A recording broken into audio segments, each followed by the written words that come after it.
പ്രിയമുള്ളവരെ എല്ലാവർക്കും നമസ്കാരം. മനോമയ ചിന്തകളിലേക്ക് സ്വാഗതം. നമ്മൾ മനസ്സിലാക്കുന്ന വിഷയം ഈ കോപം ഉണ്ടാകുന്നത് എന്തുകൊണ്ട്. അതെ, വലിയൊരു വിഷയമാണ് കോപം. അപ്രതീക്ഷിതമായ കോപം ഉണ്ടാകാറുണ്ട്. ചിലർക്ക് കുറേശ്ശെയായിട്ട് കോപം അടക്കി വെച്ചിട്ട് പൊട്ടിത്തെറിക്കാറുണ്ട്. ഏതായാലും കോപം എന്ന് പറയുന്നത് അത് പുറപ്പെടുവിക്കുന്നവർക്കും ഏൽക്കേണ്ടി വരുന്നവർക്കും അത്ര സുഖകരമല്ല.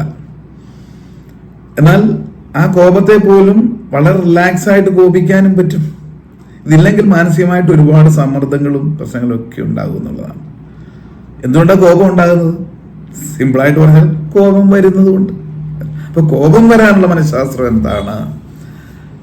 ദേഷ്യം, കോപം, ഇതൊക്കെ ഒരു കുടം പാലിനുള്ളിൽ ഒരു ഡ്രോപ്പ് പോയിസൺ വിഷം വീണതുപോലെയാണ്. കംപ്ലീറ്റ് നാശമാകും. നമ്മുടെ സർവ്വസർഗശക്തി നശിക്കുന്നു. അത് ശരീരത്തിലേക്ക് ഒരു ടോക്സിക് എഫക്റ്റ് പിടിച്ച് അത് കോപിക്കുന്നവർക്കും ഏൽക്കേണ്ടി വരുന്നവരുടെയും മാനസികാവസ്ഥയിൽ നിന്ന് ശാരീരികാവസ്ഥയിലേക്ക് പോലും വന്ന് നിരവധി ശാരീരിക പ്രശ്നം പോലും സ്ഥിരം കോപിച്ചുകൊണ്ട് നടക്കുന്ന വ്യക്തികളിലും ആ സംവിധാനത്തിലും, കുടുംബമാണ് കുടുംബം, അല്ലെങ്കിൽ ഒരു ഓഫീസ് എൻവയോൺമെന്റ് ആയിക്കോട്ടെ, എപ്പോഴും എല്ലാത്തിനും പ്രക്ഷുബ്ധമായിട്ട് കോപിച്ച് നടക്കുന്ന ഒരാൾ തന്നെ ജനറേറ്റ് ചെയ്യുന്ന മറ്റുള്ളവരിലേക്കും അതേപോലെ മാനസികാവസ്ഥയിൽ എത്തിക്കൊണ്ട് ടോക്സിക് എഫക്റ്റ് പകരാറുണ്ട്. അതിൻ്റെയൊക്കെ മനഃശാസ്ത്രം മനസ്സിലാക്കുക. മനോദൗർബല്യമാണ് കോപത്തിന് അടിസ്ഥാന കാരണം എന്ന് അറിയുക. അതിന്റെ മനഃശാസ്ത്രം മനസ്സിന്റെ ദൗർബല്യം, ഇമ്മ്യൂണിറ്റി പവർ കുറവുള്ളവർക്കാണ് ഒച്ചയെടുക്കാൻ തോന്നുന്നത്. കോപം വന്നാൽ ഒച്ചയെടുക്കണമെന്ന് നിർബന്ധമില്ല, പക്ഷെ ആക്ഷൻ ആയിരിക്കും ചിലത് കാണിക്കും. അത് ഈ മനോദൗർബല്യമുള്ളവരാണ്.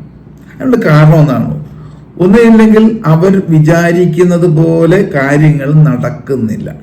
ഇതാണ് ഒന്ന്. കോപിക്കുന്നവര് വിചാരിക്കുന്ന ഒരു ഇൻസ്ട്രക്ഷൻ ഒരാളെടുത്ത് കൊടുത്തു, അത് ചെയ്യുന്നില്ലെങ്കിൽ കോപം വരും. അതായത് നമ്മൾ പലരിൽ നിന്നും പ്രതീക്ഷിക്കുന്നു, വിചാരിക്കുന്ന പോലെ നടക്കുന്നില്ലെങ്കിൽ കോപം വരും. അങ്ങനെയുള്ളവരോട് ഇതെല്ലാം ആ വ്യക്തികളെ തന്നെ ബാധിക്കുകയാണ്. മറ്റൊന്ന്, വിചാരിക്കുന്ന പോലെ നടക്കുന്നില്ല, അല്ലെങ്കിൽ അവർ പറയുന്ന മറ്റൊരാൾ അനുസരിക്കുന്നില്ല. നമ്മൾ പറയുന്ന മറ്റൊരാൾ ശരിയാണ് തെറ്റാണ് അനുസരിച്ചോണം, അല്ലാതെ വരുമ്പോഴും കോപം ഉണ്ടാകും. മറ്റൊന്ന്, പരാജയ ഭീതിയാണ്. ഞാൻ മറ്റൊരാളുടെ മുന്നിൽ തോറ്റുപോകുമോ, അല്ല ഞാൻ പറയുന്ന കാര്യങ്ങളും ആശയങ്ങളും അത് മറ്റുള്ളവർ കണക്കിലെടുത്തില്ല, ഞാൻ പരാജയനെ പോലെ പിൻവാങ്ങേണ്ടി വരുമോ, ഇങ്ങനെയൊക്കെയുള്ള ചില കാര്യങ്ങൾ, അല്ലെങ്കിൽ മറ്റുള്ള ആൾക്കാർ അവരെന്നെ ചെറുതായി കാണുമോ, അല്ലെങ്കിൽ മറ്റുള്ളവരുടെ അത്രയും പലതും ഇല്ല, കുറവുകൾ എനിക്ക് എന്തോ ഉണ്ട്. ഒരുപാട് കുറവുകളുള്ള ആൾക്കാർക്ക് മറ്റുള്ള എല്ലാവരോടും ദേഷ്യമായിരിക്കും, അവർക്കൊന്നും തൃപ്തിയാകില്ല. ഇതെല്ലാം എന്താണ്? ഒരു മനസ്സിന്റെ ഇമ്മ്യൂണിറ്റി പവർ കുറവുള്ളവരാണ്, മനോദൗർബല്യമുള്ളവരാണ്. ഇവരെല്ലാ കാര്യത്തിലും പൊട്ടിത്തെറിക്കാം, ഒച്ചയെടുക്കാം, എല്ലാവരുമായിട്ടൊന്ന് അകന്ന് നിൽക്കും. എപ്പോഴും ഒരു ഡിസ്റ്റൻസ്, ലോങ് ഡിസ്റ്റൻസിലായിരിക്കും. ഈ ലോങ് ഡിസ്റ്റൻസിൽ മനസ്സുകൊണ്ട് നിൽക്കുന്നത് കൊണ്ടാണ് ശബ്ദം ഒച്ചയിൽ വരിക. ആദ്യം ഒച്ചയായിട്ടാണ് വരുന്നത് സൗണ്ട്. ഈ ഒരു അലൈൻമെന്റ് കറക്റ്റ് അല്ലാതെ വരുമ്പം, ചില മെഷീനറി ആണെന്ന് പറഞ്ഞാൽ അതിന്റെ ഓയിലും ഗ്രീസും ഒക്കെ കുറവാണെങ്കിൽ ആദ്യം എന്താ സംഭവിക്കുന്നത്? കര സൗണ്ട്, പിന്നെ കട്ട സൗണ്ട് ആവും.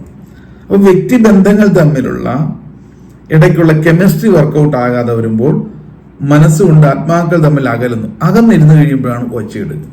അതുകൊണ്ടാണല്ലോ തൊട്ടരികിൽ നിൽക്കുമ്പോൾ ഷൗട്ട് നേരെ പിന്നെ ബോഡിയിലോട്ടായിരുന്നു. ബോഡി ലാംഗ്വേജ് കൊണ്ട് അടുക്കാൻ തുടങ്ങും, അറ്റാക്കിൽ വരെ വരും. കാരണം തൊട്ടടുത്ത് നിൽക്കുന്ന ആളെ കാണാനുള്ള, ആ ഡിസ്റ്റൻസ് കാണാനുള്ള ആന്തരിക ബുദ്ധി ഇല്ലാതെ വരുമ്പോൾ ഷൗട്ട് ചെയ്യും.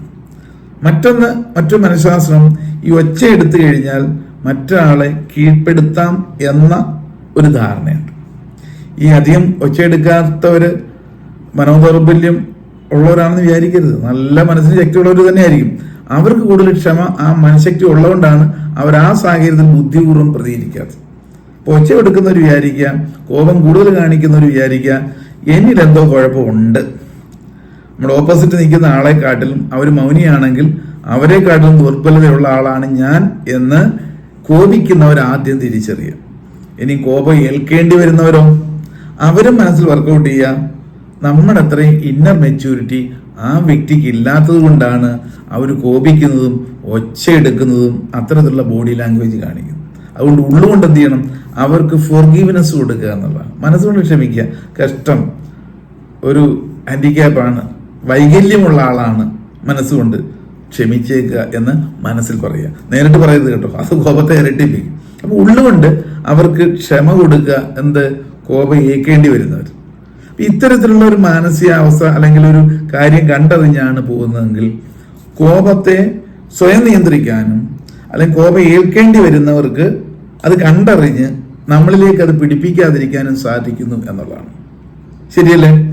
വളരെ നിസ്സാരമായിട്ട് തോന്നാം നമുക്ക്. പക്ഷേ ഈ കോപം പോലെയുള്ള അല്ലെ ശകാരം പോലുള്ള സംഭവങ്ങൾ പറയുന്നവർക്കും ഏൽക്കുന്നവർക്കും അത് ഒരേപോലെ എഫക്റ്റ് ചെയ്യുന്നു എന്നുള്ളതാണ്.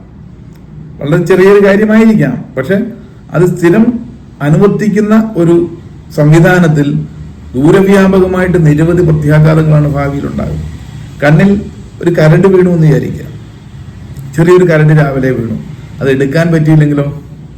അത് എടുക്കാൻ പറ്റിയില്ലെങ്കിൽ അന്നത്തെ ദിവസം മുഴുവൻ എടുക്കാൻ പറ്റിയില്ലെങ്കിൽ ആ ദിവസം ഉടനീളം നമുക്ക് ഡിസ്റ്റർബൻസ് ആയിരിക്കും. ഒരാൾ കോപിച്ചു, ആ കോപം നിങ്ങൾ ഏറ്റുവാങ്ങി അപ്പോൾ തന്നെ അന്ന് റിജക്ട് ചെയ്യാൻ കഴിയാൻ പറ്റിയില്ലെങ്കിൽ അന്നത്തെ ദിവസത്തെ പ്രവർത്തനത്തെ എല്ലാം ബാധിക്കും. ഈ കരട് കണ്ണിൽ വീണാൽ മരിച്ചു പോകില്ലൊന്നുമില്ല, ഒരു തുള്ളി ചോര പോലും പൊടിയില്ല. പക്ഷെ ഫുൾ ഡേ അത് നമ്മളെ ഡിസ്റ്റർബൻസ് തരുന്നത് പോലെ തന്നെയാണ് കോപിക്കുന്ന ആൾക്കും കോപം ഏറ്റുവാങ്ങേണ്ടി വരുന്ന ആൾക്കും മണിക്കൂറുകളോളം അതിന്റെ അലയൊലികൾ ഇങ്ങനെ മനസ്സിൽ തങ്ങി നിൽക്കും.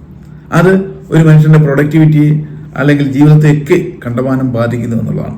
എപ്പോഴും ഓർക്കുക, മനുഷ്യ വികാരങ്ങളിൽ ഒരു പ്രധാനപ്പെട്ട വികാരമാണ് ദേഷ്യം, കോപം എന്നൊക്കെ. അത് വരേണ്ട സമയത്ത് വരണം. പക്ഷെ അത് അതിന്റെ ഇന്റൻസിറ്റി അത് എല്ലായ്പ്പോഴും ഒരേപോലെ ശീലമായി കഴിഞ്ഞാൽ, ഹെവി ആയി കഴിഞ്ഞാൽ അത് ഒരു അസുഖം അല്ലെ രോഗാവസ്ഥ എന്ന് തന്നെ കാണേണ്ടിയിരിക്കുന്നു. അത് കണ്ടറിഞ്ഞ് കൂടെയുള്ളവർ എന്ന് കഴിഞ്ഞാൽ അവരിലേക്കും ഈ കോപത്തിന്റെ എഫക്റ്റ് ഉണ്ടാകാതിരിക്കും എന്നർത്ഥം. ക്ലിയർ ആകുന്നുണ്ടോ? ചിന്തയ്ക്ക് വിട്ടുകൊണ്ട് ഇന്നത്തേക്ക് നിർത്തട്ടെ. നന്ദി, നമസ്കാരം.